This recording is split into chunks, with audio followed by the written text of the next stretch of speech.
Selon les données de l'Organisation mondiale de la santé, en Afrique, la prévalence au paludisme est en augmentation depuis 2015. Entre 2000 et 2015, il y a eu une réduction de 50% de la mortalité. On est en train de revoir une résurgence des cas. Le nombre des cas est passé de 218 millions à 233 millions entre 2019 et 2022. Une situation que les politiques locales en charge des questions de santé veulent inverser. Réunis à Yaoundé au Cameroun, les ministres des pays les plus affectés par le paludisme, Burkina Faso, Cameroun, Ghana, Mali, Mozambique, Niger, Nigeria, Ouganda, République démocratique du Congo et Tanzanie ont signé la déclaration de Yaoundé, laquelle dénote de leur engagement à réduire la mortalité due au paludisme de 90% au moins. Pour nous, au-delà de la réunion, c'est un rendez-vous de l'histoire et l'histoire du paludisme qui continue à s'écrire.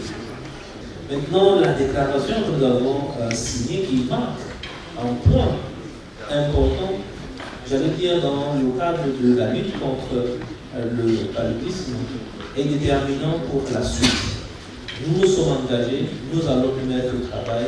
Les ministres s'engagent également à stimuler les financements en faveur de la santé en dirigeant avec une plus grande détermination les programmes de lutte contre le paludisme. En 2022, l'OMS et ses partenaires n'ont mobilisé que 4,1 milliards de dollars sur les 7,8 milliards de dollars pour la lutte contre le paludisme. Plusieurs pays africains ont implémenté le programme de vaccination contre le paludisme, comme le Cameroun qui a reçu 331 200 doses de vaccins paludiques le 21 novembre 2023 et a lancé la campagne de vaccination le 22 janvier 2024. Des stratégies qui devraient permettre d'éradiquer la maladie dans ces pays-là. L'Algérie et le Cap-Vert ont été déclarés exempts du paludisme en 2019.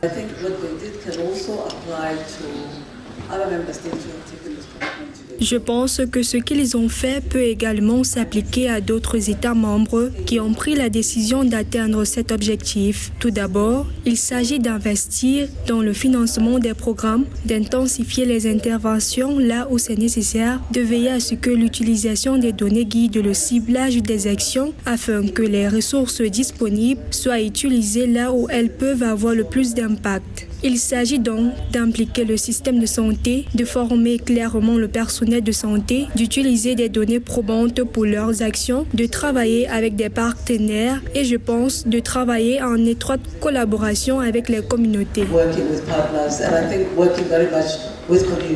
La conférence ministérielle visait principalement 4 objectifs, notamment faire le point sur les progrès accomplis et les problèmes rencontrés dans la réalisation des cibles de la stratégie mondiale de l'OMS contre le paludisme, débattre des stratégies d'atténuation et de financement de la lutte contre le paludisme, convenir de stratégies et mesures efficaces pour réduire au plus vite la mortalité due au paludisme en Afrique et établir une feuille de route qui vise à renforcer l'engagement politique et la participation de la population à la lutte contre le paludisme et qui prévoit un mécanisme de responsabilisation clair.